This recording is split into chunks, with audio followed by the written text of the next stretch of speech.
एक एक दिन आज ब्रज के लोगों को बड़ा भारी लग रहा था। जैसे देखिए ये सुखमय समय है, कितनी जल्दी बीत गया पता नहीं चला, और दुखमय समय काटे नहीं करता है। एक एक दिन बड़ा भारी लगता है।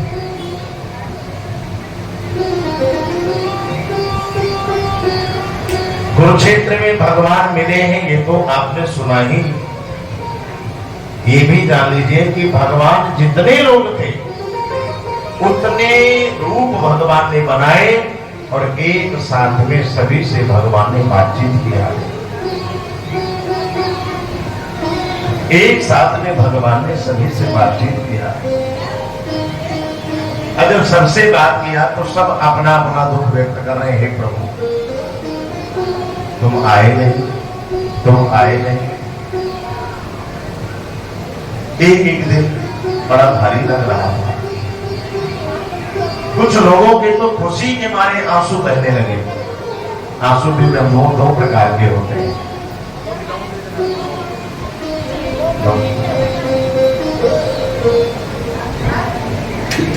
कुछ लोगों के तो खुशी के मारे आंसू बहने लगे और कुछ लोगों के तो दुख के मारे, क्योंकि आंसू दो वक्त में गिरते हैं। अनुभव करके जरा देखिएगा, सुख के आंसू जो होते हैं वो ठंडे होते हैं और दुख के आंसू जो होते हैं वो गर्म होते हैं। हंसते हंसते आंसू आ जाते हैं, कई बार लेते हैं, कुछ विचार कर रहे हैं, भाव में खो गए, आंसू आते हैं। सुख के आंसू ठंडे होते हैं, दुख के आंसू गर्म होते हैं। ये मूल अंतर है। आज जो कुछ लोगों ने देखा, कई लोगों के तो खुशी के आंसू आए, कई लोग दुख में रो रहे हैं। पूरे 100 साल के बाद में आज कन्हैया भगवान को देखा है। हृदय से भगवान सभी को गले में, सभी का मनोरथ पूर्ण किया। कोई आपसे पूछे कि भगवान दोबारा कहाँ मिले हैं, आप गारंटेड बताइए। 100 साल के बाद में मिले, 111 वर्ष की अवस्था में मिले, कुरुक्षेत्र में मिले। कुरुक्षेत्र कहाँ है? हरियाणा क्षेत्र में। भगवान वहीं पर सभी से मिलते हैं और सभी का मनोभाव पूर्ण किया। मनोभाव पूर्ण करने के उपरांत वसुदेव जी के मन में वहीं पर एक जिज्ञासा थी बड़ी, क्योंकि हर मनुष्य के लिए ये जानने की बात है। हर मनुष्य के लिए ये जीवन उपयोगी बात है। प्रश्न केवल वसुदेव जी का ही नहीं है, हम सभी व्यक्तियों का प्रश्न है, होना चाहिए कि मानव मात्र का हमने आपने झोला पाया है, तो मानव मात्र का केवल ये उद्देश्य नहीं खाना पीना सो जाना। जिनने गुरु बना रखा है आपको भली प्रकार ज्ञान होगा, आपके गुरु जी ज्ञान दिए होंगे, क्या करना है बेटा क्या नहीं करना है। जो पूजा पाठ करते हैं वो आपको करना है, थोड़ा सी एक्स्ट्रा करनी है। जो अब गुरु जी ने मंत्र दिया उसको भी जाप करना है। कम से कम 11 माला जरूर करनी चाहिए। उतनी भी ना हो पाए तो 1 माला तो अनिवार्य है रोजाना। इससे क्या है, गुरु की कृपा आपके ऊपर सदैव बनी रहती है। गुरु ये केवल इंसान नहीं है, गुरु एक ऐसा पद है बंधुओं जिसके आगे भगवान भी झुकता है। हम आप जब तक जीवित हैं तब तक भी गुरु का साथ हमें प्राप्त होता है। हमारे आपके मरने के बाद में भी गुरु का साथ प्राप्त होता है। हमारे आपके मरने के बाद में भी गुरु की कृपा हमारे आपके ऊपर रहती है। कहना ही केवल नहीं है कि गुरुर ब्रह्मा गुरुर विष्णु गुरुर देवो महेश्वरा गुरुर साक्षात परब्रह्म तस्मै श्री गुरुवे नमः। गुरु क्या है? गुरु साक्षात ब्रह्म है। गुरुर ब्रह्मा गुरुर विष्णु, गुरु साक्षात भगवान विष्णु का स्वरूप है। गुरु देवो महेश्वरा, गुरु साक्षात भगवान शिव के तुल्य है। आप गुरु को भगवान की तरह माने, ये आपकी महानता है। और गुरु जी सोचे कि अब हम भगवान बन गए, तो ये गुरु जी की अज्ञानता है। अब देखिए बड़े बड़े लोग हमें प्रणाम करते हैं, हम मना भी करते हैं, बस व्यास गति पर ही आप प्रणाम किया करें। क्यों? यहाँ पर हमारा आपका कोई रिश्ता नाता नहीं है, केवल एक वक्ता और श्रोता। उसके बाद में हम भी आप ही की तरह है, किसी के बेटा है, किसी के चाचा है, किसी के पापा है, किसी के कुछ है, ऐसे महिमा है तो पद की महिमा है। गुरु ये जो पद है, ऐसा पद है जिस पद के आगे भगवान को भी झुकना। गुरुवर के चरणों में झुकती सकल सृष्टि और झुके भगवान है। राम रमैया वो है, कृष्ण कन्हैया वो, वही मेरा ईश है। थोड़ा ध्यान लगा गुरुवर दौड़े चले आएंगे, अखियां मन की खोल तुझे दर्शन को कराएंगे। गुरु क्या है? गुरु ब्रह्म है, कभी मरने वाला नहीं। कई लोग, कई चेला आते हैं, जब कभी मांगते हैं, पूछते हैं पहला सवाल, क्या कभी गुरु बनाया है? तो कई लोग आते हैं, बोलते हैं गुरु जी मैंने 2 लोगों को बनाया। लेकिन ऐसा दुर्भाग्य है कि हमारे जीवन में दोनों गुरुजी स्वर्गवासी हो गए। अब बताइए किसका सानिध्य प्राप्त करें? तो देखिए, ये गुरु शरीर नहीं है जो मर गया है, अब आपको सानिध्य किसका मिलेगा? ये गुरु एक बार बनाया जाता है, जिसको भी बनाइए, लाइफ में ओनली 1 चांस, जीवन में एक बार बनाया जाता है, और वो हमेशा आपका रिश्ता कायम रहता है। माना गुरु ने शरीर त्याग दिया है, शरीर छोड़ दिया है, तो आप किसी भी ब्राह्मण में, किसी भी संत में अपने ही गुरु का दर्शन पा करके उसका भी सानिध्य ले सकते हैं। मंत्र बार बार नहीं लिया जाता, दीक्षा बार बार नहीं की जाती, शाखाएं बार बार बदली नहीं जाती, एक शाखा। अब शुक्ला परिवार में मान लीजिए हमने जन्म लिया है, 10 साल हम मिश्रा बने रहे, फिर पाठक बन जाए, फिर चौबे बन जाए, क्या ये उचित है? एक शाखा में जन्म हुआ है, गुरु की भी जिस शाखा से जुड़ गए हैं, मरते दम तक आपको उसी शाखा में जुड़े रहना है। बार बार गुरु बनाने की कोई वस्तु नहीं है जो बार बार हम आप गुरु बनाए। सुखदेव जी मुनि कहते हैं राजन, इसी प्रकार वसुदेव जी ने ये प्रश्न किया, व्यास जी, नारद जी, मैंने पितृ को बहुत अच्छे से पार किया,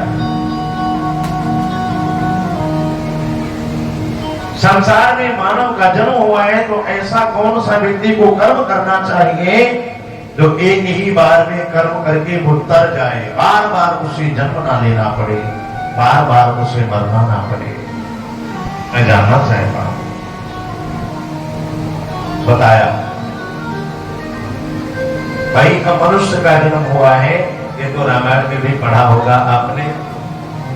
बड़े भागे मानुषे तने पावा, बड़े भागे मानुषे तने पावा, सुर दुर्लभ सदा ग्रंथन गावा, सुर दुर्लभ सदा ग्रंथन गावा, बड़े भागे मानुषे तने पावा, बड़े भागे मानुषे तने पावा। श्री राम जय राम जय राम, श्री राम जय राम जय राम। बड़े भाग्य मानुष तन पावा, सुर दुर्लभ सद ग्रंथन गावा, साधन धाम मोक्ष कर द्वारा, पाए निजे परलोक सिधारा। ये मानव का चोला बड़े भाग्य से मिला है। लाखों योनियों में भटकने के बाद में कहते हैं हम आपका मनुष्य में जन्म हुआ है, तो कर्म के अनुसार ये योनियां हमारी आपकी डिसाइड होती हैं। इंसान बनेंगे, कुत्ता बनेंगे, गधा बनेंगे, उल्लू बनेंगे, चींटी बनेंगे, ऊंट बनेंगे, क्या बनेंगे, ये हमारे आपके कर्म डिपेंड करते हैं। कर्म जैसा करते हैं वैसा ही हमको आपको अगला जन्म मिलता है। अंते यावती सागति, अंत के समय हम आप सभी जिस चीज का चिंतन करते हैं अगला जन्म वही प्राप्त होता है। अंत के समय अगर कुत्ते में ध्यान गया है तो अगला जन्म कुत्ते का ही पाना है। अंत के समय अगर बंदर में आपका ध्यान गया है तो बंदर ही बनोगे। अंत के समय अगर स्त्री में ध्यान गया है तो अगले जन्म में स्त्री ही बनोगे। अंत के समय हम जिस चीज का चिंतन करते हैं, जिसको याद करते हैं, अगला जन्म वही प्राप्त होता है। आजकल गाय वगैरह कोई भले ना पाले हो, लेकिन कुत्ता लगभग हर घर में पला रहता है। हाँ, मैं मना नहीं कर रहा हूं, पालिए, अच्छी बात है। कम से कम हम बड़े भाग्यशाली कुत्ते हैं जिनको बढ़िया ब्रेड मिल रही है, बिस्किट मिल रहा है, दूध मिल रहा है। कुछ ऐसे भी कुत्ते हैं जो गली गली गंदी संदी चीजें खा रहे हैं। लेकिन अगर हर घर से आखिरी रोटी कुत्ते की निकलने लगे तो मुझे नहीं लगता है कुत्तों को ऐसी जगह भटकना पड़ेगा। हर घर से अगर एक एक रोटी आखिरी निकलने लगे कुत्ते के लिए, ये जमीन, ये पृथ्वी भगवान ने कुत्तों को दान में दिया था, ले जाओ। तो कुत्तों ने कहा प्रभु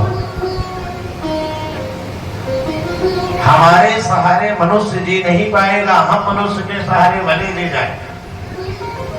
इसलिए ये कुत्ते ने हम पर, आप पर एहसान किया, वो दान में दे दिया। और वही हम आप इतने एहसान, क्या बोलते हैं, कुछ बोलते हैं एहसान फरामोश, क्या बोलते हैं, इतने धोखेबाज निकले। उन्हीं कुत्तों को एक टुकड़ा नहीं देते, एक रोटी नहीं देते। देना चाहिए। ऐसा करने से कुत्तों की भी दुआएं मिलती हैं। लेकिन देवियों से अनुरोध है, आखिरी रोटी कौन सी कुत्ते की? एक देवी जी आई, उन्होंने ये बात अपने गांठ में बांध लिया और दूसरे दिन से ही प्रारंभ हो। उनके पति देवता शिकायत किए मेरे को फोन करके, गुरुजी क्या सिखाया हुआ? तो मैंने कहा क्या सिखाया, बोलिए। बोले आपने बताया आखिरी रोटी कुत्ते की। हमने कहा बिल्कुल, लाइव में भी रिकॉर्ड है। बोले मैंने रोटी मांगा तो बोली आखिरी रोटी कुत्ते की, अब कल खाना। तो मैंने कहा इतना कम बनाया क्यों उन्होंने, उनको ज्यादा बनाना चाहिए था। आखिरी रोटी कौन कुत्ते की है ये भी तो जानिए। जब सब खा ले फिर जो बच जाए वो रोटी कुत्ते की मानी जाती है। जब सब खा ले, ये नहीं कि आपने 10 रोटी का बनाया, अच्छा लग गया, ज्यादा खा लिया, अब रहने दो, अब ये कुत्ते की रोटी है, अब कल खाना।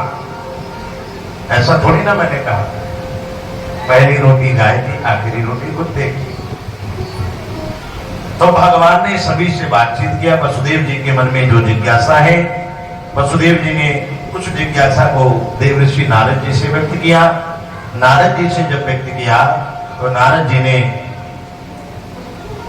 वसुदेव जी महाराज को ज्ञान दिया है, पिता तुल्य वसुदेव, आपके सर पे अभी देवऋण बाकी है। देवऋण से मुक्ति पाने के लिए व्यक्ति को याज्ञिक कार्य करना आवश्यक रहता है।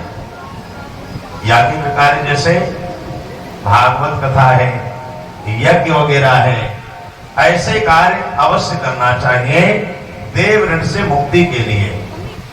अगर देवऋण से आप मुक्ति चाहते हैं तो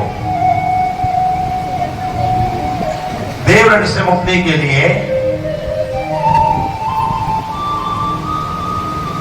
आप याज्ञिक कार्य करें। वसुदेव जी ने जब ये बात सुनी, भगवान कन्हैया को आदेश दिया, बेटा कृष्ण मुझे यहां पर यज्ञ करना है। जो यज्ञ की बात बताई, भगवान ने तुरंत पिता की आज्ञा स्वीकार किया और कुरुक्षेत्र में ही यज्ञ का आयोजन प्रारंभ किया। और जब कुरुक्षेत्र में ही यज्ञ का आयोजन प्रारंभ किया, 7 दिन की बंधुओं यज्ञ किया, जैसे यहां 7 दिन की कथा हुई।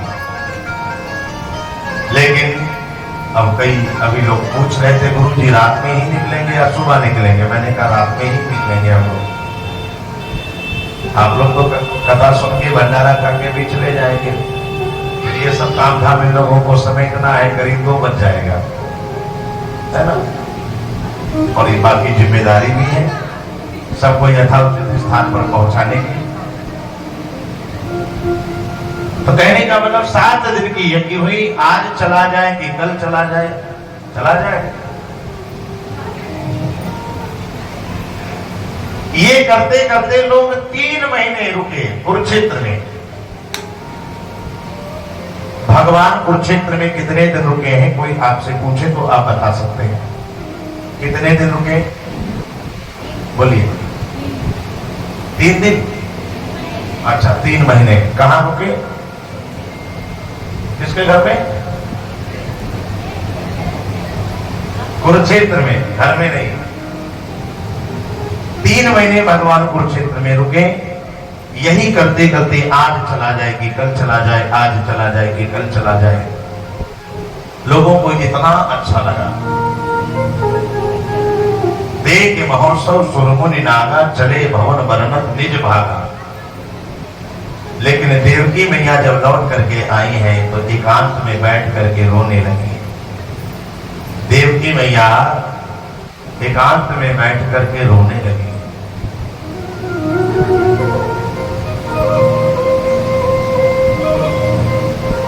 और जब देवकी मैया एकांत में बैठ करके रोने लगी तो ये बात भगवान कन्हैया को पता चली। भगवान दौड़ पड़े, मेरे होते मेरी मैया को रोना पड़ा, क्या बात है।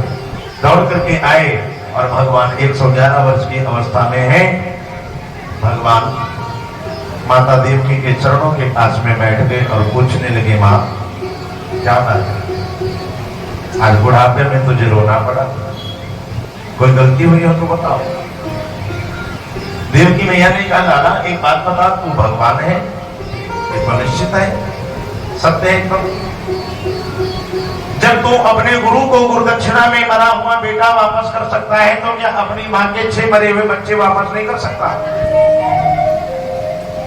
आज मां के नाते भी तुझसे मैं मांग रही हूं और भगवान के नाते भी एक भक्त की तरह तेरे से गुहार कर रही हूं। मुझे भी मरे हुए 6 बच्चे वापस चाहिए। तुम्हारे जो 6 बड़े भाई हैं। भगवान ने जब ये बात सुनी, भगवान बड़े प्रसन्न हुए। मां तुमने पहले कभी मांगा ही नहीं, मैंने तो कब का लौटा दिया होता तुम्हें। तो वही भगवान अपने सुतल लोक में गए। सुतल लोक का राजा है राजा बलि। राजा बलि के पास में जाकर के अपने 6 बड़े अग्रजों को भगवान ने वापस मांगा और माता देवकी की गोद में भगवान ने उन 6 बच्चों को उसी अवस्था में दिया जिस अवस्था में देवकी की गोद से वो बच्चे दूर हुए। जिस अवस्था में देवकी की गोद से वो बच्चे दूर हुए। देवकी मैया भगवान ने अपनी कृपा किया। बुढ़ापे में भी माता देवकी के स्तनों में दुग्ध आया और जो स्तनपान करवाया वो 6 बच्चे बड़े हो गए और अपने अपने लोक की ओर चल दिए। जब अपने अपने लोक की ओर चल दिए तो देवकी मैया ने भगवान से शिकायत किया, प्रभु तुमने वापस तो किया लेकिन ये तो सब जा रहे हैं। भगवान ने कहा वापस करने की जिम्मेदारी लिया, रोकने की नहीं लिया।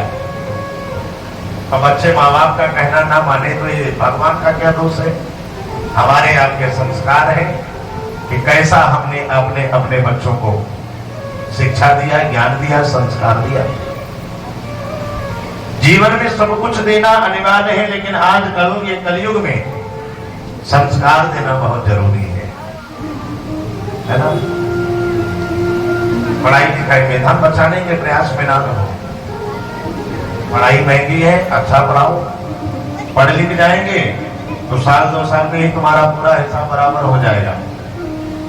अगर नालायक लेकर जाएंगे तो पूरा जीवन तुम्हारा बर्बाद हो जाएगा। इसलिए ज्यादा बचाने के चक्कर में ना लगो। पहले जब तक आप जीवित हो, आप में सामर्थ्य है, अपने बच्चों को पढ़ाओ लिखाओ, भरपूर पढ़ाओ। मैंने भी ग्रेजुएशन तक पढ़ाई किया है, लेकिन मेरा ध्यान इधर ज्यादा था। फिर मैंने छोड़ दिया पढ़ाई। मैंने कहा डिग्री इकट्ठा करके हम क्या करेंगे जब नौकरी करनी नहीं है। उधर भी धन खर्चा करें और मन इसमें लगाए। फिर इसका अध्ययन करना प्रारंभ किया। आज धीरे धीरे लगभग 2014 से आप लोगों की सेवा में मैं श्रीमद् भागवत कथा कह रहा हूं। कितना साल हो गया? 10 साल। 10 साल से प्रभु की सेवा कर रहे हैं। और वास्तविक में अब यहाँ की बात नहीं कर रहे हैं, लेकिन भगवान जहां धन नहीं देता है वहां भगवान अपनी कृपा देता है। ये इतना मेरा आसानी पूरा विश्वास है। यहाँ धन भले ना मिला हो मुझे, लेकिन भगवान की कृपा बहुत मिली। उसका आप लोग साक्षात प्रमाण देखिए, कलश में जमारे हुए हैं, देखिए जरा। ये कथा सफलता के प्रमाण है। हर जगह मैं ही गाता हूं, मैं ही कहता हूं। 3 दिन में इतना भी नहीं जमता है, 3 दिन में। और यहां तीसरे दिन इतना हो गया था। मैं अपने घर से बना के नहीं लाया था, आचार्य हिमांशु जी ने यही बोया था। और देखें कितना सुंदर। ये आपकी भक्ति, हमारी निष्कामना भक्ति। मैं यहाँ आपसे वास्तविक में हिमांशु जी से पूछिए, जब इन्होंने कथा का प्रस्ताव रखा तो बोले महाराज यहाँ धन तो ज्यादा नहीं मिलेगा। मैंने कहा कोई बात नहीं, जो व्यवस्था हो आप उसका धन देख लीजिएगा, सहयोग सबसे करवा दीजिएगा। मुझे तो यहाँ नहीं, कहीं और मिलेगा। तो ऐसे ही जहाँ भगवान धन नहीं देता है वहां अपनी कृपा अवश्य देता है। ऐसे ही आप सभी के ऊपर भी भगवान की कृपा बनी रहे। कथा में तो आए ही है, प्रयास करिएगा। मंदिर में भी दर्शन करने जो भी आसपास के लोग हैं जरूर आया करें। कोई भी आप लोग, मान लीजिए आपसे आपका विवाद है, कोई झगड़ा है, तो भगवान से इसमें क्या दुश्मनी निकालना। कई लोग कहते हैं हमारे उनसे नहीं बनती, उनसे नहीं बनती। भगवान से बनती है। भगवान किसी का अकेला नहीं है, भगवान सबका है। यही एक बार सत्यभामा मैया को अभिमान हुआ कि भगवान कृष्ण तो केवल मेरा है, बस। कि भामा को अभिमान ने घेरा और कहने लगी बस श्याम है मेरा। तो चली तौलने प्रेम श्याम घट घट का है। मनमोहन घन श्याम सावरा किसका है? किसका है बोलो, किसका है? मनमोहन घन श्याम सावरा किसका है? मनमोहन घन श्याम सावरा किसका है? तो मेरे कहने का मतलब यह है, भजन नहीं गाएंगे क्योंकि आज समय बिल्कुल भी मेरे पास में नहीं है। बड़ी जल्दी घड़ी भाग रही है, 9:15 हो गया है और 10:15 बजे होली का भी कार्य प्रारंभ करना है। उससे पूर्व कथा को भी विश्राम देना है। होली में भजन सुंदर सुंदर गाएंगे, तब तक आप लोग आराम करो। आज बोले कृष्ण कन्हैया लाल की, ना बोलने वालों की। ना खाए तो भंडारा खा लो, लेकिन ताकत जरूर लगाओ। एक स्पेशल प्रसाद आप लोगों के लिए मैंने रुकवा रखा है, बूंदी का। हमने कहा जो कथा में भक्त आएंगे वो भी तो कुछ भंडारे का प्रसाद ले जाए। तो बूंदी का जो भंडारे का प्रसाद बना है वो कथा के उपरांत आप सभी लोगों में बांटा जाएगा। मंदिर में हनुमान जी महाराज तक उसकी निगरानी कर रहे हैं, उनके सानिध्य में वो प्रसाद रखा है। तब तक हनुमान जी उसको पूरा चार्ज कर रहे हैं। अब जब चार्ज हो जाएगा तब आप सब में बंट जाएगा। बोले बालाजी महाराज की जय, जय श्री राधे। आज सुबह तक आधे से ज्यादा व्यवस्थाएं भंडारे में कम थी और मुझे लगता है आधे घंटे में सारी व्यवस्थाएं कंप्लीट हो गई। कल शाम तक केवल 25 किलो आलू आया था, बिना बताए एक वक्त 30 किलो दे गए।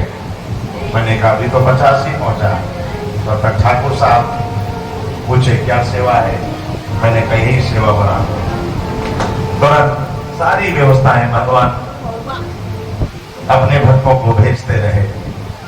मैंने बोला ना, संसद में, भवन में, चुनाव में वो पहुंचता है जो वोट के द्वारा कलेक्ट किया जाता है, और भगवान की कथा में, भगवान के दरबार में, भगवान के भंडारे में वही पहुंचता है जो भगवान की नजर में सिलेक्ट किया जाता है। तो जितने भी आए हैं सब सिलेक्टेड पर्सन है। भगवान ने आपको सिलेक्ट कर रखा था, तुम्हें लगना है, तुम्हें जाना है, तुम्हारी ये सेवा लगनी है। और कई तो ऐसे आए ताका झांकी करके चले गए। क्या है, उनके सौभाग्य में नहीं था। लगता उसी का है जिस पर भगवान की विशेष कृपा होती है। अब ये मंदिर भी बना है, किसने बनाया, कौन बनाया, मुझे नहीं मालूम, लेकिन जिस व्यक्ति की एक ईंट या 1 रुपया भी लगा होगा उसका जीवन धन्य हो गया। जब तक ये मंदिर रहेगा, जितने ज्यादा लोग भक्त इस मंदिर में आएंगे, जितने ज्यादा पुण्य करेंगे, दान करने वालों को उतना ही ज्यादा पुण्य मिलता रहेगा। ये ऐसा भगवान का दरबार होता है। बनाया तो एक बार, लेकिन आजीवन हमको आपको क्रेडिट मिलता रहता है। हमारे आपके, हम आप मर के चले जाएंगे, बच्चे, परपोता, नाती, नतोर सब आएंगे, दर्शन पाएंगे। गांव भर में कई लोग बड़े मतलबी होते हैं। हैंडपंप लगा, जब तक अपने को पानी निकालना है तब तक डंडा लगाया, फिर खोल के घर में डाल लिया। तुम्हारे नल लगाने का क्या फायदा? ऐसा करना है तो अपने घर में पानी पियो ना, बाहर क्यों लगवाया है? अब बाहर लगवाया है तो आप डंडे को लगा रहने दो, न जाने कौन भक्त अपनी प्यास बुझा करके जाएगा, और जो जाएगा वो तुम्हें दुआएं देगा। कई लोग तो देखिए बाहर स्पेशल लोगों को पिलाने के लिए प्याऊ लगा रखते हैं, स्पेशल पिलाने के लिए गैया पाल नहीं रखे, लेकिन एक गैया के लिए नांद बनवा दिए, पानी भर दिए, चारा रख दिए, राशन रख दिए, रोटियां रख दिए, गाय आएगी खा के चली जाएगी। ऐसा करने से भी हमको आपको पुण्य मिलता है। कथा कहां पर मैं सुना रहा था, है जी? यही तो हमारी आदत है, पहले घुमाएंगे फिर पूछेंगे कि आपका ध्यान कहां था। मुझे भी नहीं याद है, बताइए किसी को ध्यान हो तो। आलू में ध्यान था, भगवान कन्हैया माता देवकी के 6 बच्चों को वापस किए। अब वो अपने अपने लोग को जब जाने लगे तो देवकी मैया ने शिकायत किया। भगवान ने कहा मैया मैंने लाने की जिम्मेदारी लिया, रोकने की नहीं। तो इस प्रकार भागवत में एक ये भी मान्यता है, भगवान ने अपने 6 मरे हुए बच्चों को भी वापस किया है देवकी जी के, और उसी अवस्था में दिया जिस अवस्था में देवकी मैया की गोद से वो दूर हुए। तो देवकी के 6 बच्चों को भी वापस करने की कथा आई है। बोले भागवत महापुराण की जय हो। जय जय श्री राधे। अगले अध्याय में कथा सुनाऊं आपको। भगवान ने विचार किया कि धीरे धीरे अब हमारी अवस्था जो है 125 वर्ष की होने वाली है, क्यों ना जाते जाते हमारे सिर पे जो एक श्राप लगा है उसको भी मैं पूरा कर दूं। भगवान के सिर पे कौन सा श्राप लगा है आप जानते हैं। भगवान ने विचार किया, ततो महाभागवत उत्तमे निर्गते वनम द्वारवत्याम किम करो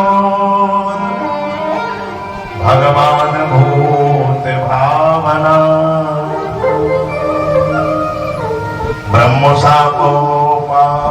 सृष्टि सुकुले याद हर्षभा प्रेयसीं सर्वनेत्राणां तनुं सा कथमत्यजत तनुं सा कथमत्यजत। भगवान ने विचार किया कि हम अपने यदुकुल का संहार कैसे करें। भगवान ने विचार किया कि हम अपने यदुकुल का संहार कैसे करें, क्योंकि 56 करोड़ को संहार करना ये कोई आम बात नहीं है। आज हमारे आपके भारत देश की आबादी कितनी है? 140 करोड़ करीब। आधा भारत देश मानो भगवान कृष्ण का अकेला परिवार है। अब विचार करिए, आधा भगवान कृष्ण का देश जो है अकेला परिवार है। अगर भगवान ने यदुकुल का संहार न किया होता तो आज संपूर्ण विश्व में केवल यादवों का साम्राज्य होता, यादव ही यादव होते। कई लोग सवाल करते हैं, महाराज जब भगवान ने यदुकुल का संहार किया, यादवों का संहार किया, तो ये आजकल के कौन यादव हैं? भगवान ने अपने वंश का संहार किया था, ना कि पूरे यदुकुल का। भगवान अपने परिवार का संहार किए, अपने परिवार का केवल। जब भगवान ने यदुकुल के संहार की लीला रची, नारद जी को माध्यम बनाया, संत को माध्यम बनाया। जामवती के बेटे ने चतुर्मासा का समय आया, और चतुर्मासा के समय में आपने सुना भी होगा कि साधु संत एक जगह रह करके 4 महीने तक वहीं भोजन करते हैं और वहीं भजन करते हैं। 4 महीने तक एक जगह रह करके, उसे कहते हैं चतुर्मास। और जब भी अगर आपके नगर में कोई चतुर्मास करने आए, पहली बात इतनी जल्दी साधु लोग को चतुर्मास करने के लिए जगह नहीं चुनते। वो ऐसी जगह चुनते हैं जहां लगता है कि मेरा शांति पूर्वक चतुर्मास व्यतीत होगा, कोई विघ्न बाधा आने वाली नहीं। अगर आपके क्षेत्र में कभी सौभाग्य जग जाए तो एक घर की जिम्मेदारी नहीं होती है, ये पूरे क्षेत्र की जिम्मेदारी बनती है। जरा देखो, संत लोग आए हैं, कहीं भूखे तो नहीं सो रहे हैं, कहीं हमारी वाणी के द्वारा किसी संत का अपमान तो नहीं हो गया है।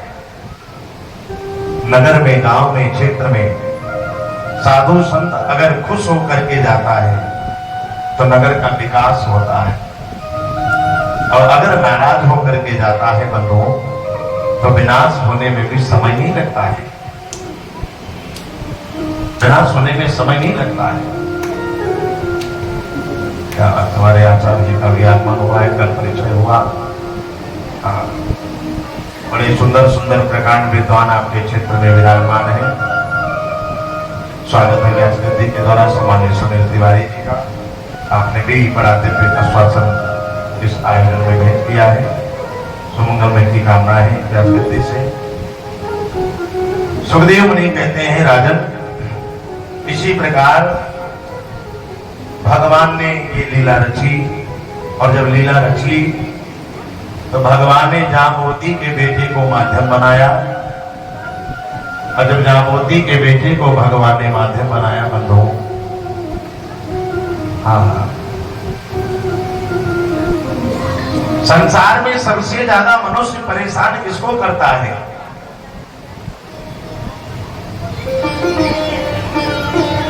जानते हैं आप? संसार में सबसे ज्यादा मनुष्य परेशान करता है जो दुनिया में कमजोर होता है। हर व्यक्ति कमजोर को सताना चाहता है, हर व्यक्ति कमजोर को परेशान करना चाहता है, अपने से कमजोर को परेशान करता है। अपने से बलवान से नहीं भिड़ेगा, हाँ, अपने से धनवान से नहीं भिड़ेगा, अपने से नीचे से भिड़ेगा, कमजोर को दबाने का प्रयास करेगा। मोटा व्यक्ति दुबले को जीने नहीं देता है, धनवान निर्धन को नहीं जीने देता है।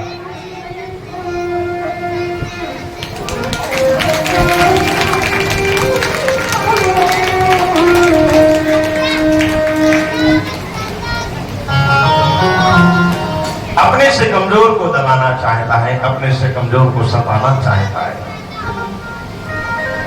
साधक कहते हैं राजन किसी प्रकार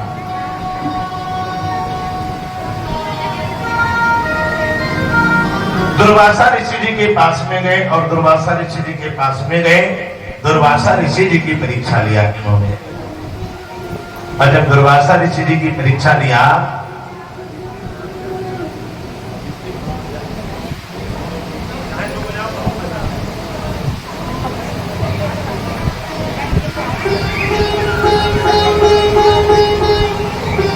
बोली वृंदावन बिहारी लाल की, श्रीमद् भागवत महापुराण की।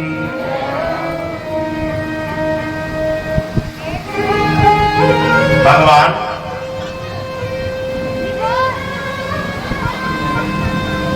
एक वृक्ष के नीचे बैठ गए हैं और आज ये पूरी लीला देख रहे हैं। ये जरा हम भी तो देखें संसार में आना जाना कैसे होता है। भगवान ने लीला रची, बैठे बैठे भगवान सारी लीला देख रहे हैं। वृक्ष के नीचे लगाए आसन बैठे हैं। जाम्बवती के बेटे ने क्या किया, लपेट लिया साड़ी चारों तरफ, लंबा सा घूंघट किया। तो जैसे एक गर्भवती स्त्री कोई मां बहन हो, गर्भ को धारण कर रखी हो, ऐसा ही गिटअप बना के, ऐसा ही रूप बना के दुर्वासा ऋषि के सम्मुख पहुंच गया। अब घूंघट करके दूसरा लड़का बोल रहा है, जरा देखो सखी के पेट में बेटा है कि बिटिया है। अब दुर्वासा ऋषि जी साधना में थे, तपस्या कर रहे थे, माला समझा रहे थे। यहां पर भी एक संकेत दूं आपको, कभी भी आप ऐसी गलती मत करिएगा। कई लोग मान लीजिए किसी पंडित के घर में गए या किसी के भी घर में गए और वो पूजा पाठ में बैठा है, तब तक आप दिमाग पंचर कर देते हैं। पंडित जी, पंडित जी। अब पंडित जी जब तक माला छोड़ के ना आवे तब तक उनको चैन नहीं मिलने वाली। आए हैं मान लीजिए, देख रहे पंडित जी पूजा कर रहे हैं, पंडित जी, पंडित जी। अगर उसका ध्यान टूटा तो दोष तुम्हें लगने वाला है। इसलिए कितनी देर लगेगी, खड़े रहो 2 मिनट। कोई ध्यान अवस्था में है, प्रयास करें उस समय आप मौन हो जाए, बाधा मत डालिए। अगर बाधा डालते हैं तो दोष हमको आपको निश्चित लगेगा। दुर्वासा ऋषि जी माला प्राप्त कर रहे थे। अब बार बार महाराज जरा देखिए, महाराज जरा देखिए। माला जो हुई ने तो तोड़ करके देखा, ये तो लोग मेरी परीक्षा लेने आए हैं। श्राप दे दिया, मूर्ख, इसके पेट में ना है बेटा ना है बिटिया, इसके पेट में है लोहे का मूसल और तुम सबका काल है, तुम सबका विनाश है। अब तो बंधुओं संत का श्राप चमत्कारिक हो गया। और ऐसे वैसे कोई संत नहीं थे, साक्षात भोले बाबा के अंश से, अनुसुईया के गर्भ से महाराज दुर्वासा ऋषि जी का प्राकट्य हुआ है, अवतार हुआ है। बड़े क्रोधी संत है, 1 सेकंड में क्रोध आने वाला। पूरे जग में इनकी महिमा थी। दुर्वासा ऋषि जी बड़ी जल्दी क्रोध करते हैं और उन्हीं के चक्कर में ये लोग पड़ गए। पड़े नहीं, भगवान ने पढ़ाया है। अब यहां कहें हम आप कर रहे हैं, नहीं, भगवान ने कराया है, वरना हमारी आपकी कुछ औकात नहीं है। सांसों का क्या भरोसा, रुक जाए कब कहां पर। अरे जीवन की है जो ज्योति, जीवन की है जो ज्योति, जीवन की है ज्योति, जीवन की है जो ज्योति, बुझ जाए कब कहां पर। सांसों का क्या भरोसा, अब कहाँ पर सांसों का क्या भरोसा, रुक जाए कब कहाँ पर। हरि बोल।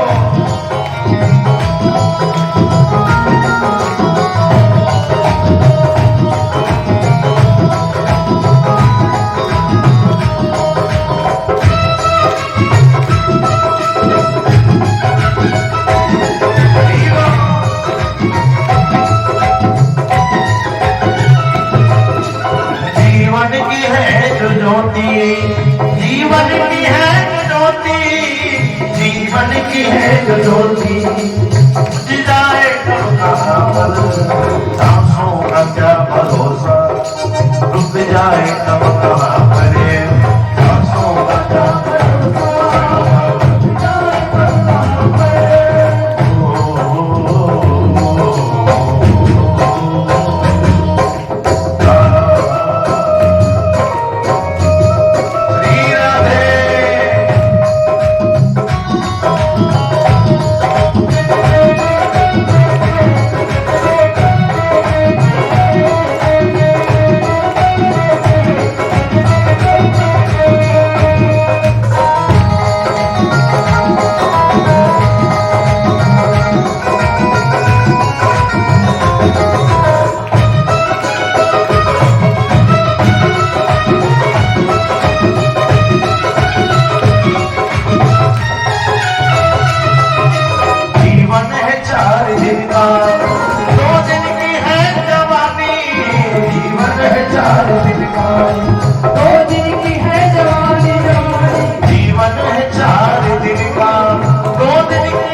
समझाना तो इशारा, समझाना खेल किसका, समझाना तो इशारा, समझाना खेल किसका, समझाना तो इशारा, समझाना खेल किसका, समझाना तो इशारा, समझाना खेल किसका। क्या क्यों तेरी बात बिगड़ी,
का।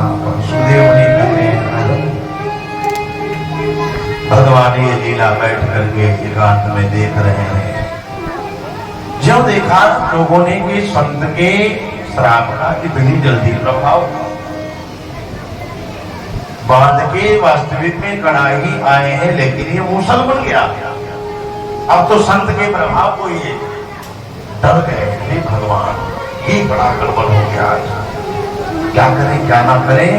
भगवान नारायण से इन्होंने ये बात छिपाई और बहुत बड़े पर्वत पर गए, उस मूसल को घिसना प्रारंभ किया। बहुत बड़े पर्वत पर गए, मूसल को घिसना प्रारंभ किया और जब घिसना प्रारंभ किया तो घिसते घिसते घिसते घिसते जो लोहे का बुरादा हुआ है वही सरोवर में फेंका तो तिधारा नाम की घास बनी। समझिएगा, तिधारा नाम की घास बनी और जो कीला है उसको फेंक दिया। अब ये क्या काल बनेगी हमारा? एक निवेदन है, अगर काल हमारा आपका एक कण है तो कण भी अपना असर दिखला देगा। अच्छा, जब हम आप छोटे होंगे कितने बार खटिया से गिरे होंगे, कितने बार जीना से गिरे होंगे, कितने बार बिस्तर से गिरे होंगे, कितने बार दौड़ लगा के गिरे होंगे, कभी मरे। लेकिन कईयों की मौत आपने सुनी, बाबूजी बेड से गिरे मर गए। बताओ, बचपन में हम आप कितने बार गिरे? बड़े हो गए तो शरीर मजबूत हो गया फिर भी मर गए। छोटे थे कितना नाजुक सब, लेकिन नहीं मौत थी। एक गांव घर में कहावत कहा करते हैं, हिले रोजी बहाने मौत। ये कहावत सुनी कि नहीं? मौत जब आती है तो कोई ना कोई बहाना ढूंढ ही लेती है। मौत अगर आपके केले की छिलके की है, कईयों को सुना बाबूजी जा रहे थे केले पर फिसल गए चले गए, गजब की बात है। हाईवे पर जा रहे हैं, धूल उड़ रही है, छोटा सा कण आपकी आंख में गिरा, आपने आंख में मिलाया, पीछे से गाड़ी वाले ने टक्कर मार दिया। क्या हुआ? एक कण आपकी मौत का कारण बन गया। एक कण हमारे आपके जान के लिए जानलेवा हो गया। वही बात है, अगर एक कण हमारे आपके जीवन में काल बनना है, इसको तो बन के रहेगा, कोई रोक नहीं सकता। काल कोई रोक नहीं सकता है। सुखदेव जी मुनि कहते हैं, राजन वही लोहे की जो कीला है उसको एक मछली ने निकला जब सरोवर में कहा। मछली को मछुआरे ने पकड़ा, चीड़ा फाड़ा, कीला निकली, उसके किस काम की? उसने फेंक दिया। लोहार जा रहा था, उसी मार्ग में लोहार ने देखा कीला पड़ी। अब लोहार ने देखा इसकी तो हम बहुत सुंदर भाली बनाएंगे, ले गया। अब भाली बनाई, और जब भाली बनाई तो वही लोहे की कीला की भाली को खरीदा है एक बहलिया नाम की व्यक्ति ने। एक समय की बात, भगवान एकांत में बैठे हैं, और भगवान एकांत में जब बैठे हैं बंधुओं, तो भगवान समझ गए कि अब हमारे लीला का जो है समय पूर्ण हो रहा है। इसलिए भगवान ने क्या किया? एवं नष्टेषु सर्वेषु कुलेषु श्वेष केशवा अवतारितो भूभार इति में अवशेषिता रामा समुद्र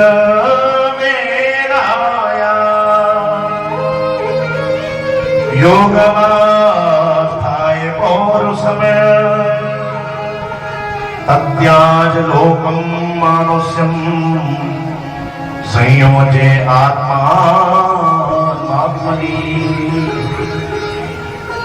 भगवान समझ गए अब 56 करोड़ यदुवंश का संहार जो है एकदम करीब में है।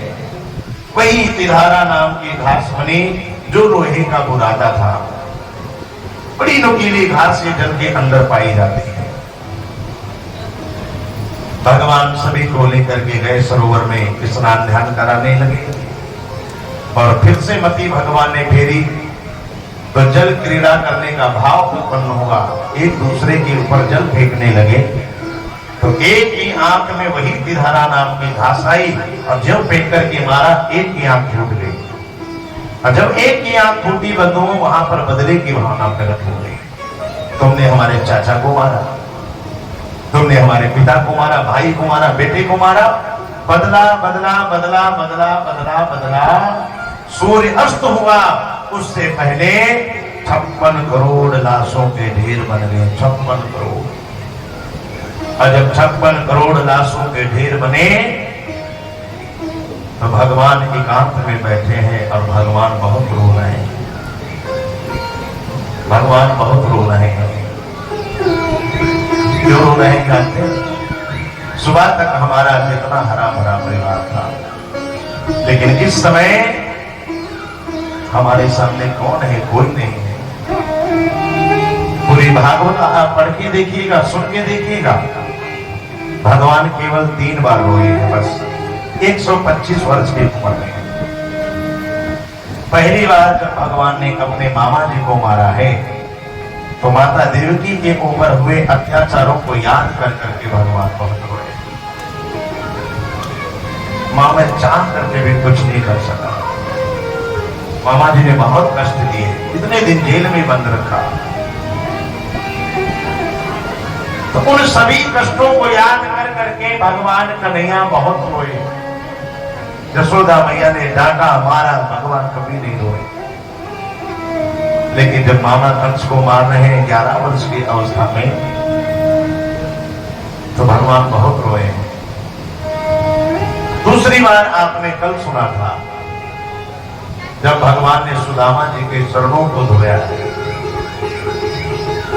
देखी विवाइन की अधिकाई माधव रोवन लागे। हाय सखा तुम सही हो कष्टे हमें रहियो किम त्यागी। सुदामा जी के दुख को देख करके, सुदामा जी की दशा को देख करके भगवान बहुत रोए। दूसरी बार। तीसरी बार आज भगवान कन्हैया का जब 56 करोड़ का यदुवंश संहार हुआ तो भगवान बहुत रोए, जीवन के रोए। अर्जुन को पास में बुलाया है, अर्जुन इधर आओ, जल्दी जाओ और जाकर के वृंदावन आनंद गाओ, सबको बता दो जाकर के कि अब मेरा जाने का समय हो रहा है। अगर किसी को मिलना है तो आकर के मिल ले, वरना बाद में कोई गिल्ला शिकवा ना करे। भगवान हमसे मिलके नहीं गए, भगवान हमसे मिलके नहीं गए। जैसे कल मैंने आपको बताया था कि हम लोग रात्रि में ही निकलेंगे। मान लो दोनों को कुछ विदाई देना है तो रतिये में दे देना, सुबह महाराज नहीं मिलेंगे। हाँ, इसलिए एक जगह महाराज जी हम बताए भी लोगों को और रात में ही कथा करके निकल लिए। तो गांव में अफवाह उठवा दिया, महाराज जी भाग गए। वो तो जब पता चला, जब दोबारा भी वहां आयोजकों ने बुलाया तो बोले क्यों महाराज ऐसे क्या बात हो गई थी जो रात में भाग गया? हमने कहा भागे नहीं, हमने तो लाइव में भी रिकॉर्ड है, मैंने तो विदाई मांगी थी और कहा भी था मुझे जाना है, सो रात में ही हम लोग निकलेंगे। कथा के बाद में विसर्जन हो गया, फिर हमारा क्या काम है? आप विसर्जन करते रहिए। बचा हो तो बताओ, तुम्हारे घर के गद्दा बिछौना भी धोवा के जाए, बर्तन भी मनवा लो, और क्या काम नहीं किया था, बस इतना ही तो बचा। कथा में क्या छोड़ा? विसर्जन हो गया, आचार्य विद्वान का काल पूर्ण हो गया। अब महाराज जी कथा सुना लेंगे सत्यनारायण की। कथा के बाद में अब तुम्हारा चौकी भी हटवाओ, तुम्हारा पाटा भी हटवाओ, केला भी हटवाओ, विसर्जन भी कराने जाए, सारा विधान करा दिया है। आचार्य को प्रस्थान करना है तो उसमें दोष क्या? ऐसे ही मैंने कल भी बताया, आज भी बता रहा हूँ, हम लोग रात्रि में ही प्रस्थान करेंगे। जो जो अभी घर में जल्दी जल्दी आ जाए, होली का कार्य बस थोड़ी देर में प्रारंभ होने वाला है। बोलिए वृंदावन बिहारी लाल की, सद्गुरुदेव भगवान की जय हो। श्रीमद् भागवत महापुराण की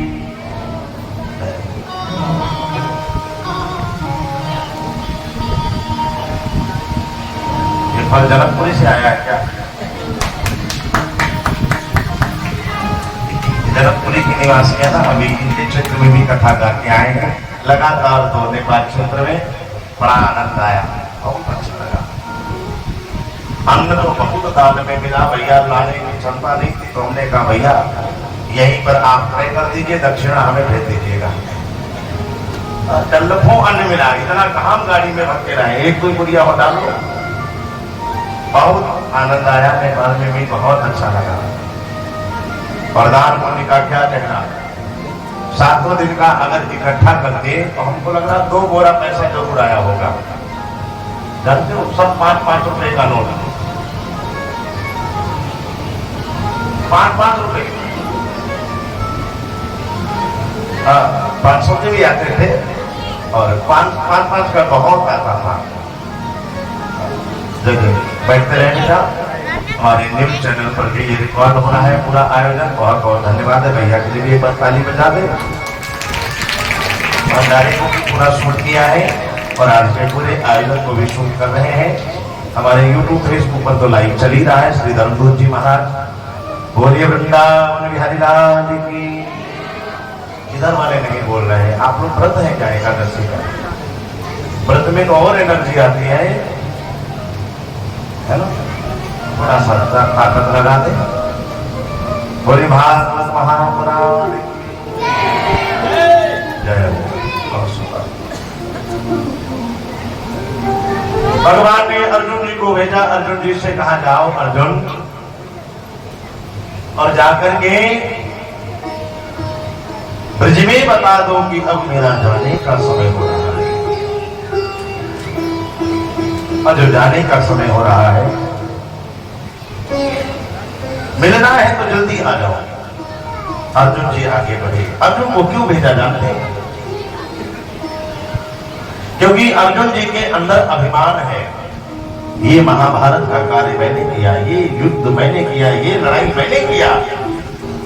अधिक मैं करने वाला जो भी व्यक्ति हो संसार में, आपके लिए कहना है, आप समझ जाओ तुम्हारा अंत होना निश्चित है। तुम्हारा अंत होना निश्चित है।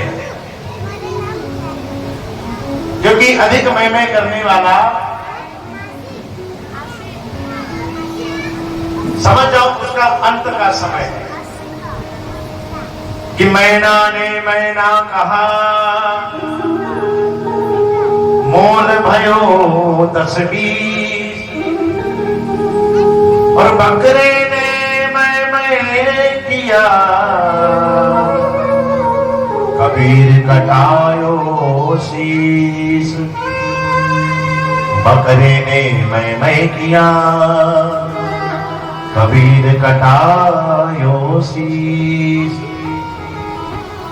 बकरे ने मैं किया, कबीर कटायो शीश। मैना ने मैना कहा, मोल भयो 10-20। साधन रहते हैं राजा। विचार करिए, अभी बैठे हैं आप लोग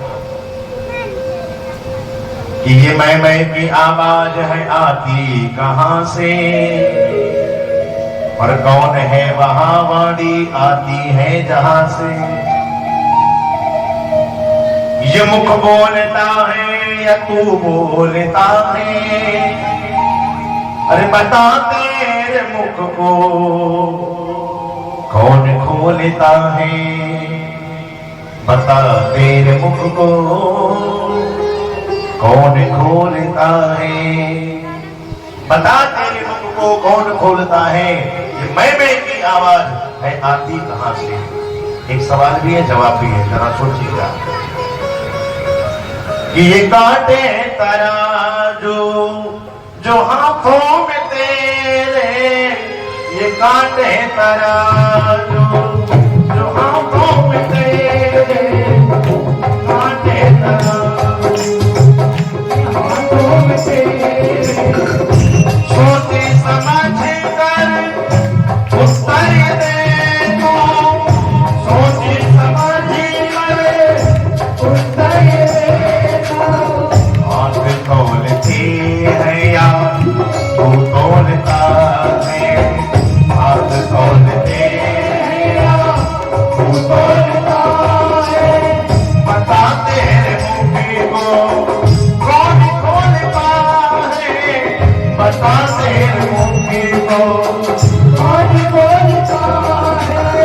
ये मुख बोलता है या तू बोलता है, ये मुख बोलता है या तू बोलता है।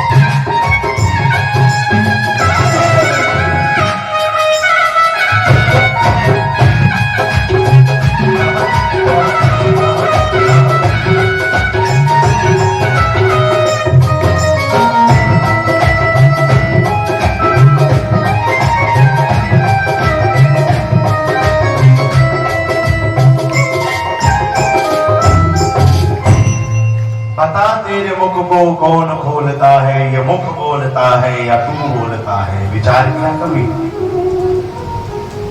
ये आप बोलते हैं या आपका मुख बोलता है? कौन है वहां वाणी आती जहां से? कई लोग कहते हैं हेलो भैया कहां से बोल रहे हो, तो कई लोग जवाब देते हैं, लोगों को लगता है उल्टा बोल रहे हैं, बोले मुंह से बोल रहे हैं और कहां से बोल रहे हैं। तो बताइए इसमें गलत जवाब क्या है? मुंह से तो हर कोई बोलता है, लेकिन आजकल जिसको देखो इस शब्द को हर कोई जाता है। जब भी फोन करेंगे बोलेंगे हेलो हेलो हेलो। ये हेलो कौन है जानते हैं? कौन है?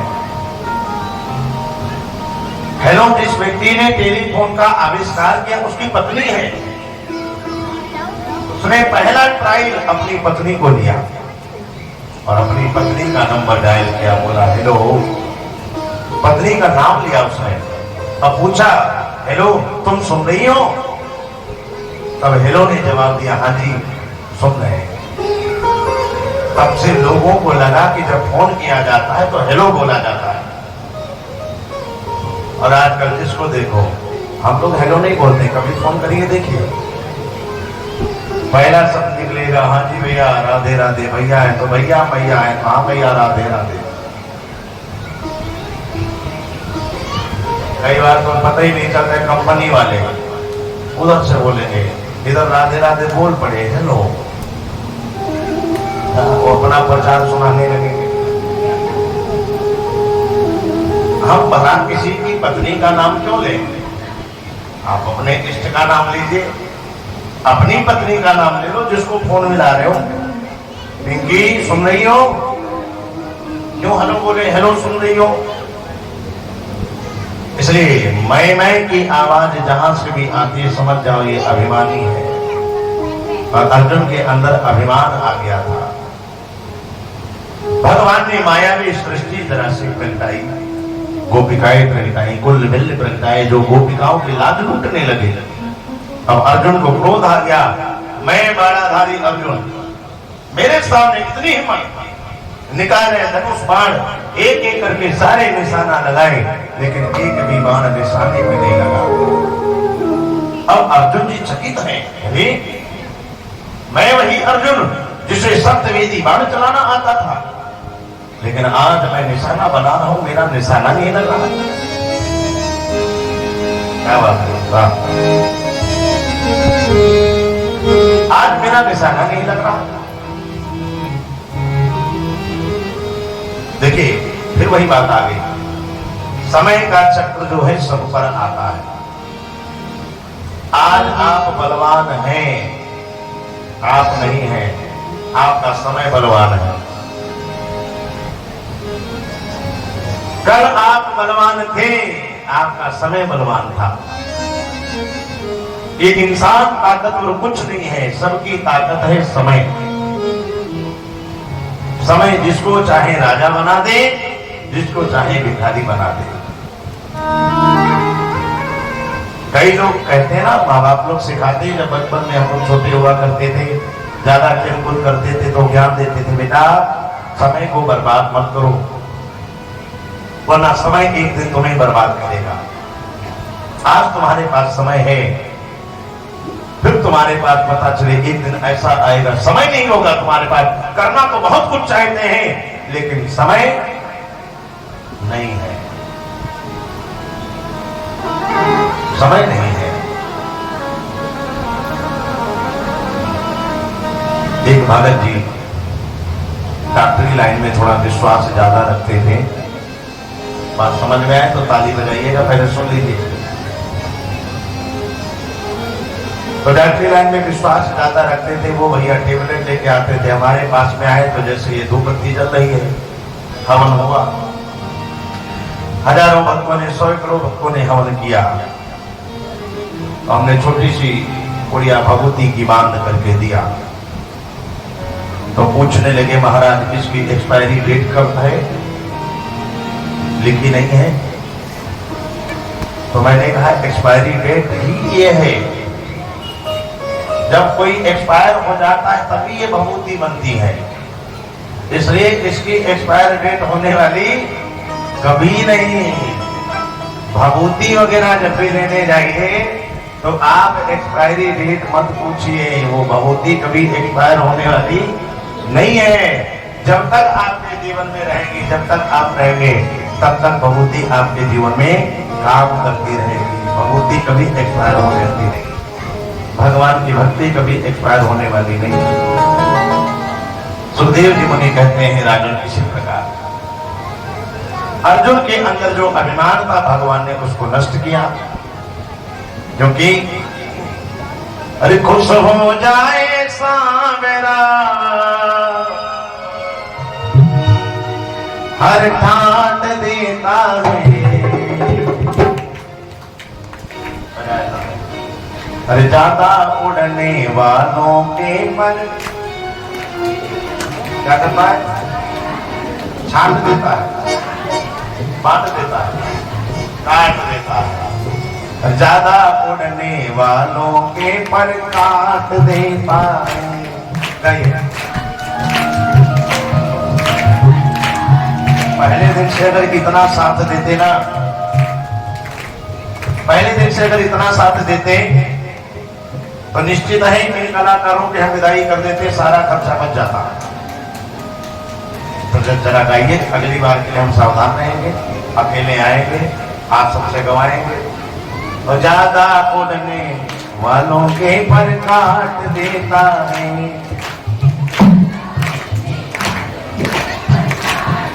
बहुत सुंदर। खुश हो जाए सांवरा हर काट देता है, ज्यादा उड़ने वालों के पर काट देता है। ज्यादा उड़ने वालों के पर काट देता है, ज्यादा उड़ने वालों के पर काट देता है। श्री राधे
ज्यादा उड़ने वालों के पर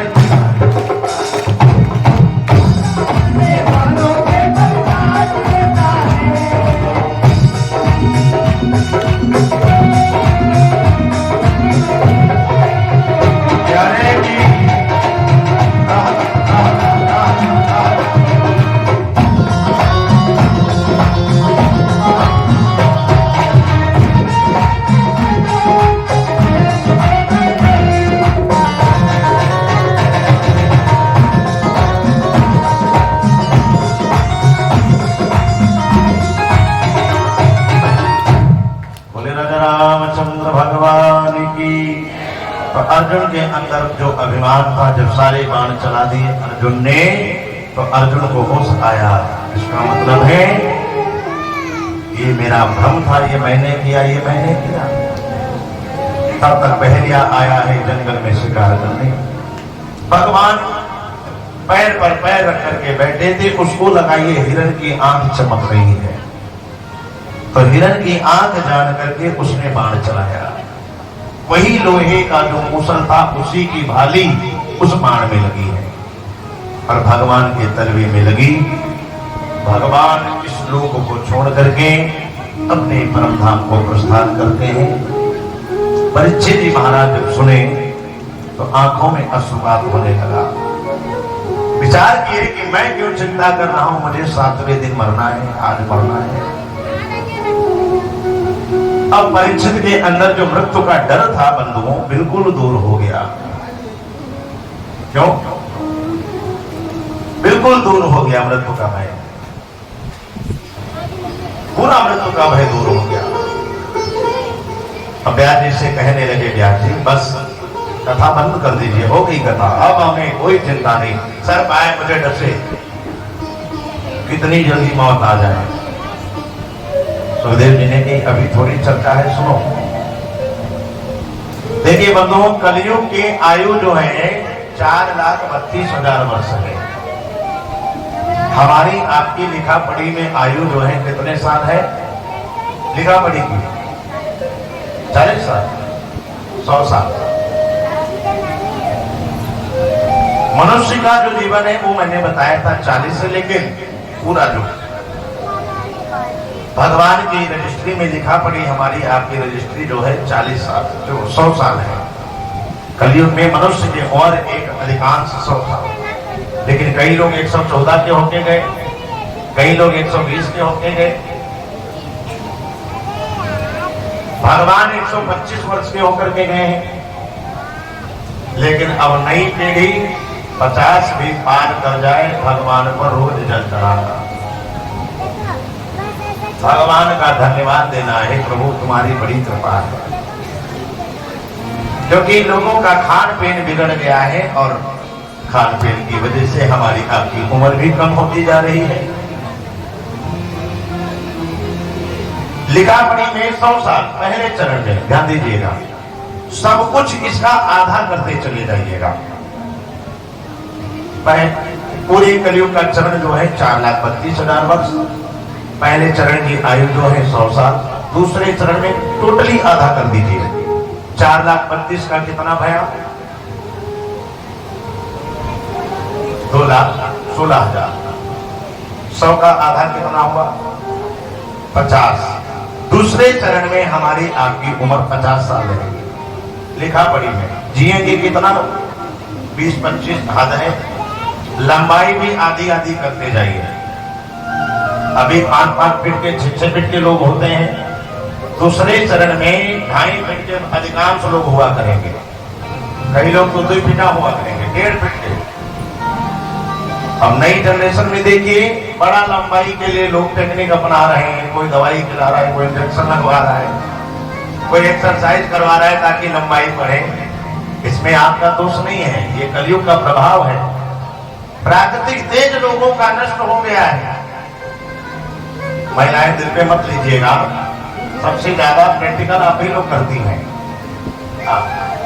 हम पुरुष लोग को क्या है, तेल मिल गया तो ठीक है, नहीं मिला तो दोनों बात, हम तो लगाते ही नहीं। वरना कौन कौन सी क्रीमें हैं, लैक्मी है, फेयर लवली है, ना जाने कौन कौन सी भैया बड़ी महंगी महंगी क्रीम है। शादी बारात में जब मेकअप होता है तो ब्यूटी पार्लर वालों से निवेदन है, इतना धोखा मत किया करो भाई। तो पर काला तो एकदम गोरा बना दिया। वो तो जब दुल्हा बेचारा रात में देखा पत्नी को तो डर गया, ए तुम कौन हो? अरे हमारे साथ में तो विवाह हुआ है, लेकिन तुम तो गोरी थी वहां पर।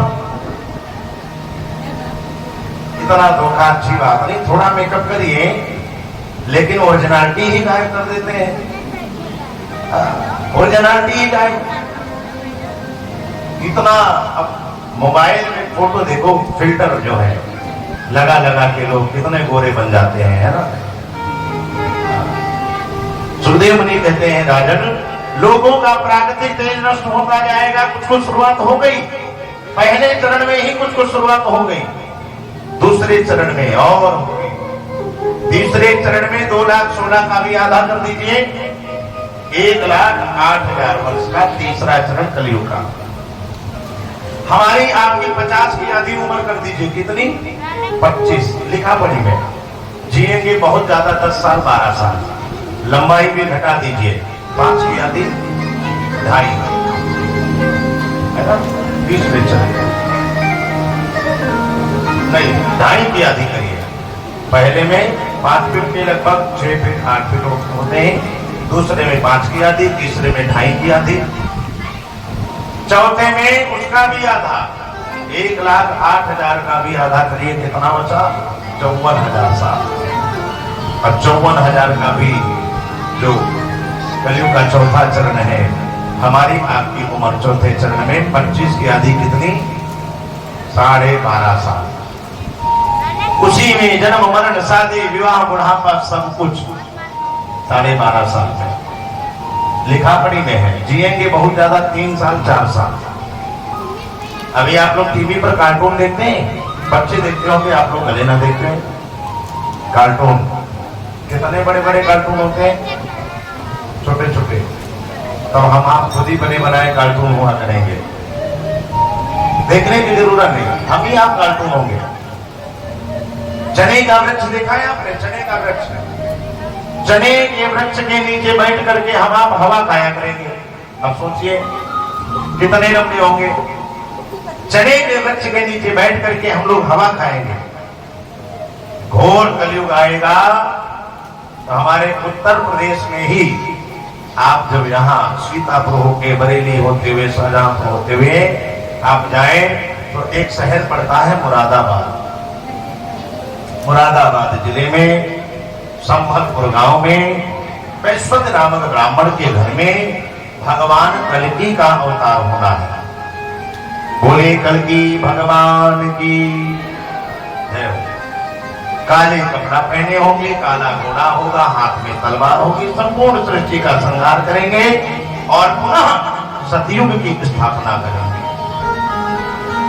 एक बार कल्की भगवान का जयकारा लगाने जा रहा हूं, सभी थोड़ा तेज बोलिएगा। कई लोग मुंह तो इतना फैला देते मानो हमसे भी ज्यादा ताकत लगा रहे हैं। अब आवाज एकदम धीरे, चलिए थोड़ा, है ना। बोलिए वृंदावन बिहारी लाल की। अब लग रहा है कुछ हो रहा है, वरना कई लोग बाहर से आते हैं, देखते हैं कुछ हो गया है। चलिए बहुत अच्छा। गर्मी ज्यादा है, बोलते रहिए ताकि हमें भी पता चले अभी बैठे हैं आप लोग। कई लोग तो समाधि में चले जाते हैं, जगाना पड़ता है, जाग जाओ भैया। साधक कहते हैं राजन इसी प्रकार कलयुग लेकिन भगवान का अवतरण होगा। परीक्षित जी को सुनाया, कई बार सर्प को डसने गया लेकिन असफल रहा। एक बार की बात, धनवंतर वैद्य जी और सर्प की भेंट रास्ते में होगी। जब वैद्य जी की भेंट और सर्प की भेंट रास्ते में हुई तो दोनों लोग एक दूसरे के बल का परिचय पूछने लगे, आप कौन हैं? यहां पर भी एक सावधानी में दूं, खास करके महिलाओं को। हम पुरुष लोग तो इतना जल्दी बात नहीं बताते हैं, लेकिन आप लोग जरा सा कुछ व्यवहार बन गया, पूरी कुंडली खोल के रख दिया। हमारी बहुरिया बहुत नालायक, खाना नहीं देती, रोज झगड़ा करती, ये केस चल रहा, वो केस चल रहा। क्या जरूरत है बताने की, तुम्हारा कौन सगा है? 5 मिनट की मित्रता नहीं हुई, सब बता दिया आपने। ये गलती आपकी नहीं है, ये दानवीर कर्ण का श्राप लगा है कि कोई भी स्त्री, कोई भी महिला अपने पेट में बात रोक नहीं पाएगी। हम लोग भजन गाते हैं ना, तो गलत नहीं है, एकदम सत्य है। अरे चाहे पत्नी जितनी प्यारी हो, उसे भेद बताना, उसे राज बताना ना चाहिए। चाहे बेटी जितनी दुलारी हो, घर घर को घुमाना ना चाहिए। चाहे बेटा जितना, बोलिए आगे,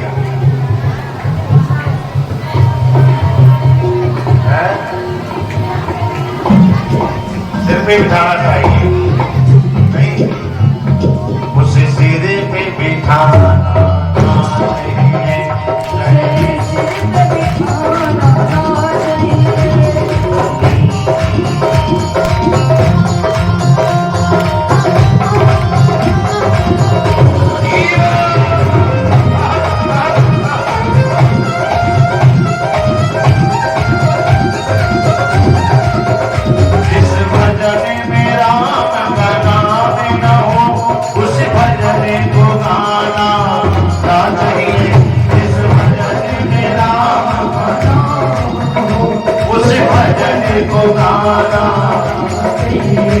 अच्छा, ये बात कितने लोग मानते हैं? जिस भजन में भगवान का नाम ना हो, उस भजन को गाना नहीं चाहिए। फिर आप देवियां क्यों गाती हैं? अरे फूलन से हल्के राजा,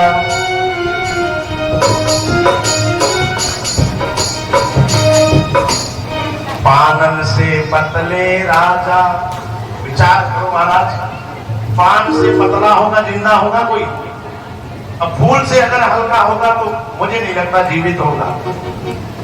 तुरंत का बच्चा पैदा होता है, वो भी 2-2.5 किलो का होता है। इतना भारी कौन फूल होता है? अरे फूलन से हल्के राजा। एक जगह ट्रैफिक पे वो क्या होता है, रेलवे का फाटक बंद था, गाड़ी रुकी, तो एक ट्राली में ढोलक बजा रही थी महिलाएं। एक महिला, अच्छा हम लोगों के भजन अलग अलग होते हैं। मान लीजिए जो भजन मैंने गाया, हो सकता है इन गायकों को ना मालूम हो, लेकिन आप लोगों के वास्तविक में ऐसी भगवान ने टोन बनाई है, चाहे यहां हो चाहे नेपाल में, कहीं जाओ गाना एक ही गाना, एक शुरू करेगी सब पकड़ लेगी तुरंत। एक ने गाया, अरे रेलगाड़ी में जच्चा के बच्चा हुआ। मैंने विचार किया हो सकता है कोई बड़ी बात नहीं। तुरंत फिर दूसरी ने गाया, ए सुनो, अरे रेलगाड़ी में नंदी बुलाई गई।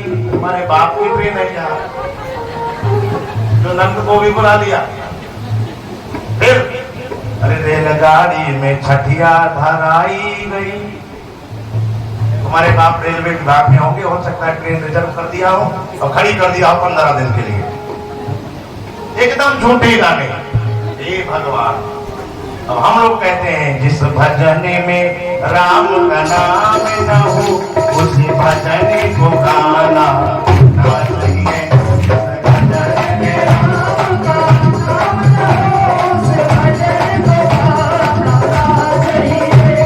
समय नहीं है बिल्कुल भी, वरना बातें तो ऐसी ऐसी हैं, आप हंसेंगे भी, रोएंगे भी, नाचेंगे भी।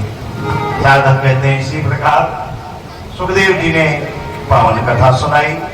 परीक्षित जी महाराज एकांत में बैठे हैं, चिंता मुक्त, हवन इत्यादि सब कर चुके हैं। सर्प आए डसने, मुझे कोई चिंता नहीं। वैद्य जी का और धर्मांतर वैद्य जी का और सर्प का मिलन हुआ। दोनों लोग बल का परिचय करने लगे, जरा अपना बल दिखाओ। सर्प ने कहा हम परीक्षित को डसने जा रहे हैं। वैद्य जी ने कहा महाराज बुरा मत मानिएगा, हम बचाने जा रहे हैं। सर्प ने कहा मैं दोबारा जीवित हुआ हूं और बिना मारे मेरे को चैन नहीं मिलने वाला। परीक्षित को तो मरना ही मरना है।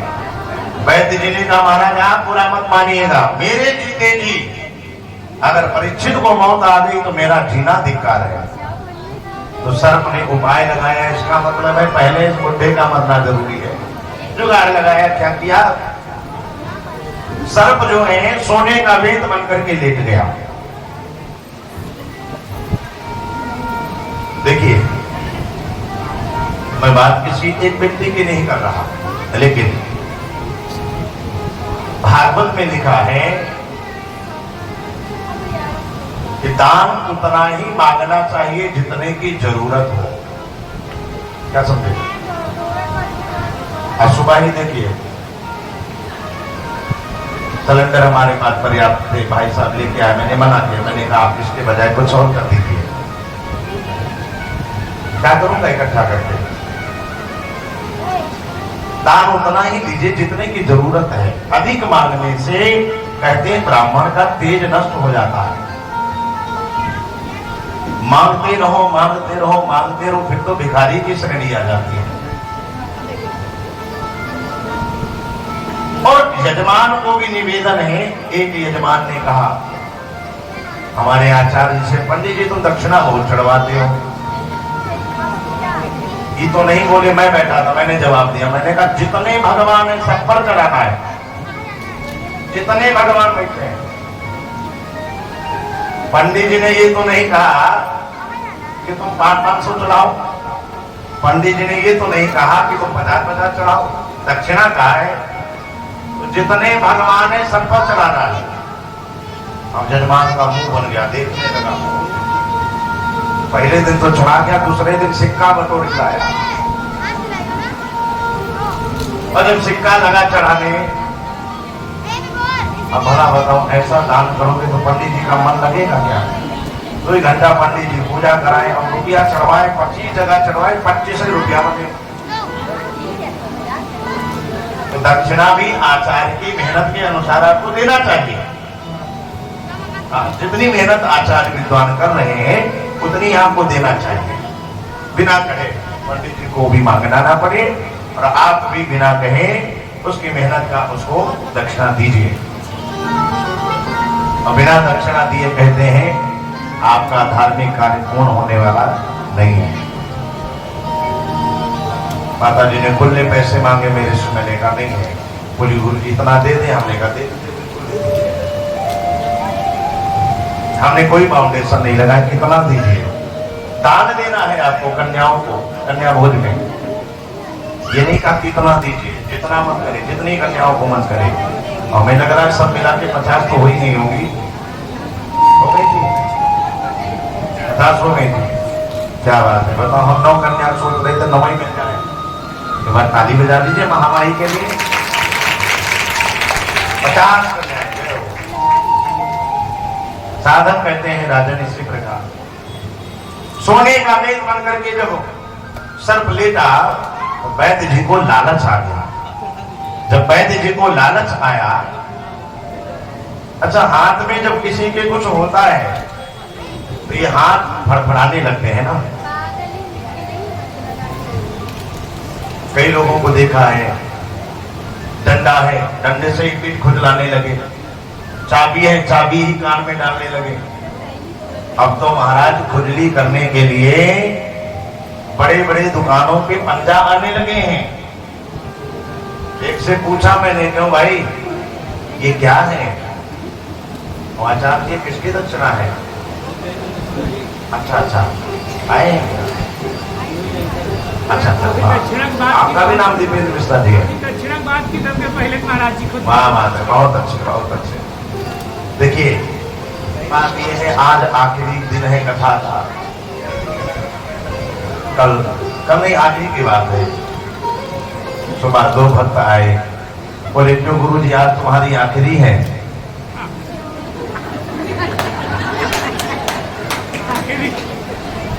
मैं बैठा था वहीं पर, काउंटर लगाए, उठ के खड़ा हो गया, देखने लगा उसको। पूछा श्रीमान जी दोनों कथा में गड़बड़ी हो गई क्या? कभी जाइए तो व्यास की आखिरी मत पूछो, है ना, कथा की पूछो। जब भी पूछो तो पूछो कथा का विश्राम है क्या? कथा खत्म नहीं होती कभी। हमारे जैसे न जाने कितने खत्म हो गए, हो जाएंगे, लेकिन कथा खत्म होने वाली नहीं है। ये विश्राम दिया जाता है। और हमारे गुरुदेव जी कहा करते विश्राम भी ऐसी जगह दो कथा को जहां पर प्रभु को विश्राम मिले। पता चले राम जी वन में भटक रहे, हमने कथा बंद कर दिया, आरती करो, और राम जी रात भर भटके रहे। हम आप तो एसी में सो गए, राम जी भटक रहे। जब कल वाणी मंदिरा गया तभी राम जी बैठे। इसलिए कथा को भी वहीं पर विश्राम देना चाहिए जहां पर प्रभु को विश्राम मिले। बोली भागवत महापुराण की। एकदम ठीक समय पर हम लोग परीक्षित जी की मोक्ष की पावन कथा सुन रहे हैं। 10 बजने में मात्र 5 मिनट है। परीक्षित मोक्ष के समय जिन जिन भक्त को जो भी आपको दान पुण्य करना है आप लोग कर सकते हैं। रोज कहते थे अभी करो, कल करो, परसों करो। बोले बाके बिहारी लाल की, व्यास जी भगवान की, धर्मदूत जी महाराज की। ये नजरों की व्यवस्था है। जहां तक इनकी नजर जाती थी वैद्य जी वहां तक की व्यवस्था आ थे। खाली देख लेते विष झड़ जाता। आजकल के डॉक्टर, कोई डॉक्टर हो बुरा मत मानिएगा, मान भी जाना तो दक्षिणा ज्यादा चढ़ाना। जाओ तो इतनी जांच लिख देते हैं महाराज, जांच कराने में ही आदमी की जेब खाली।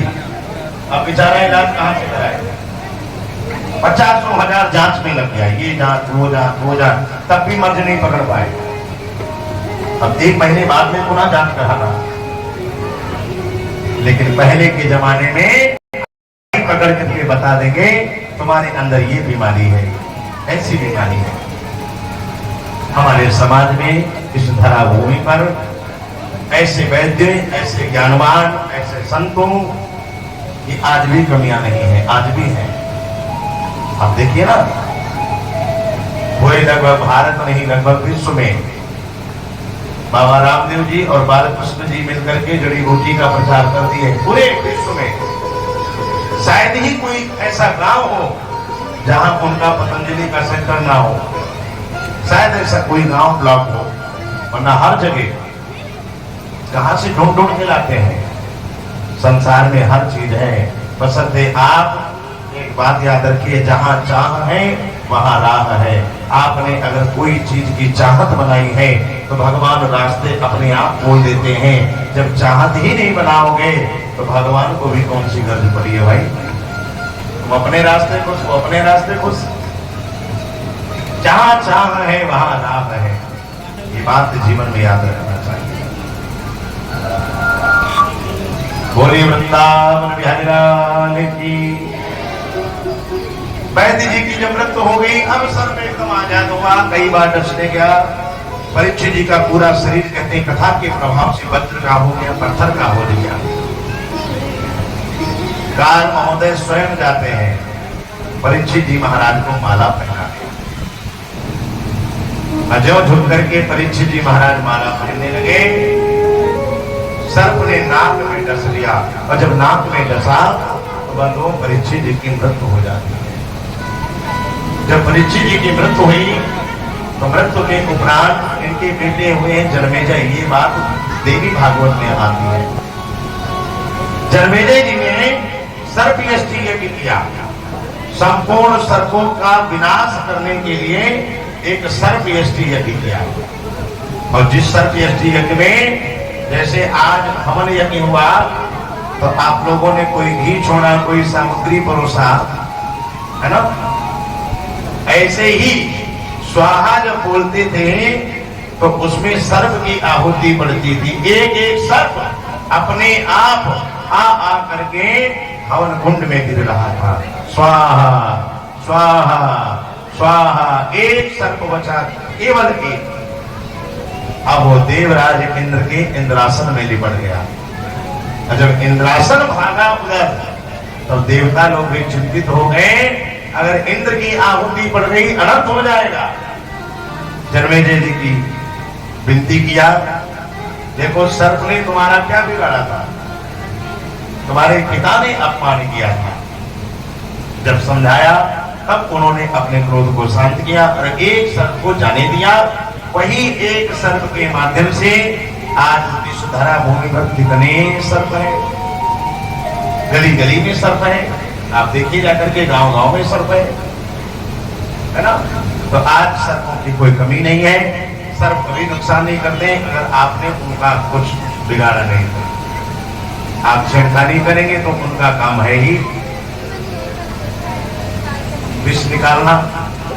भाई जो भगवान ने दिया है व्यक्ति देगा तो वही, जो भगवान ने दिया है व्यक्ति देगा वही। इसी प्रकार परीक्षित जी महाराज के मृत्यु हुई, भागवत में यहीं पर हम लोग विश्राम देंगे। जितनी भी सदवा माताएं बहनें हैं आप लोग अपने अपने सर पे पल्लू कर लें और भागवत जी का प्रथम श्लोक गाएंगे और भागवत को यहीं पर विश्राम करेंगे। संपूर्ण भागवत के फल प्राप्ति हेतु हमारे आचार्य अनिल शुक्ला जी जो कि नैमिष क्षेत्र से पधारे हैं ये संकल्प पढ़ेंगे और संकल्पित दान अपना आप लोग भागवत भगवान के चरणों में भागवत विश्राम हेतु भागवत विश्राम के शुभ अवसर पर हम लोग कराएंगे।